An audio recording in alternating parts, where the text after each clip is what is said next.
नमस्कार मित्रांनो, आज 13 ऑगस्ट रोजी मी या ठिकाणी माझ्या ऑफिसला एक प्रेस कॉन्फरन्स बोलवलं आहे. गेल्या दीड वर्षापासून मी PR कार्ड ऑफिस भूमिलेख ऑफिस मधल एक तक्रार आहे माझी. जे गोरगरिबांचे माझ्याकडे पत्र आलते, स्वतःहून त्यांनी आले की बाबा जे PR कार्ड ऑफिस मध्ये आपण PR कार्ड काढायला जातो, आपण सोन्यापेक्षा महाग झालेला आहे PR कार्ड ऑफिस, असं त्यांचं म्हणणं होतं. मी चौकशी केली पूर्ण, तर त्या ठिकाणी एवढं भ्रष्टाचार निघालं. मी संचिका मागवलं, त्या माध्यमातून मला कळालं की बाबा इथं भ्रष्टाचार फार होले. याकरता मी संबंधित इथल्या अधिकाऱ्यांना मी पत्र दिलं, पण कुठे चौकशी झाली नाही. त्यानंतर मी संभाजीनगरला पत्र दिलं, तिथेही चौकशी झाली नाही. मग मी पुण्याला जाऊन उपोषणला बसलो, तेव्हा तिकडून एक पत्र निघालं आणि इकडं ते पत्र देण्यात आलं. मग माझं उपोषण तुटलं तिथं. पण इन्क्वायरी अशी झाली की कुठं काहीच त्यांनी दाखवलेलं नाही अजूनपर्यंत मला पत्रामध्ये. फक्त एक पत्र निघालं, इथं अधिकारी आले, चौकशी मांडले, काही त्याचा जबाब काहीच नाही. आणि इथल्या अधिकाऱ्याचं म्हणणं असं आहे की तू कुठेही जा, मला स्वतः त्यांनी म्हणले आमचं कुठं काही वाकडं होत नाही, आमचं वरपर्यंत सेटिंग आहे.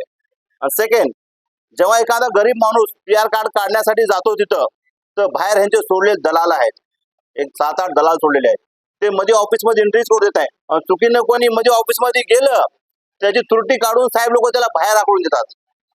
मग ते दलाल त्याला घेतात त्याला, आणि त्यांनी डुप्लिकेट कार्ड बिड बनवून तिथं असं दाखवतात जसे ते शासकीय अधिकारी आहेत, सरकारी अधिकारी आहेत. हे कुठंतरी बंद व्हावं, आणि जे अधिकारी आहेत तिथं गेल्या 6-6 वर्षापासून बसून आहेत, यांची चौकशी व्हावं, यांची मालमत्तेची चौकशी व्हावं. यांच्या हातावर जेवढे पण PR कार्ड झाले आजपर्यंत FIR, ते PR कार्डचं FIRचं चौकशी व्हावं.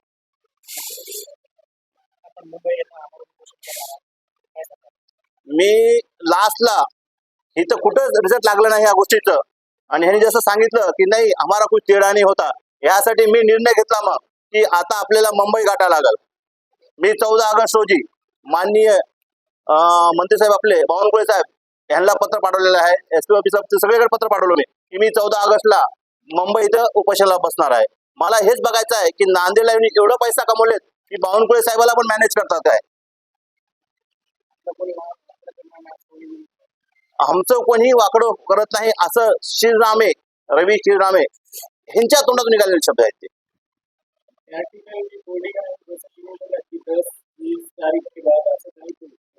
हा, यांचे एक शब्द आहेत पैसे मागायचे, म्हणजे 10 तारीख 10,000, 20 तारीख, म्हणजे बाहेरचे दलाल फोन लावून सांगतात साहेब बडा काम आहे, किती तारीख लिहू, ठीक आहे 20 तारीख ले म्हणजे 20,000, हा ठीक आहे 30 तारीख ले म्हणजे 30,000.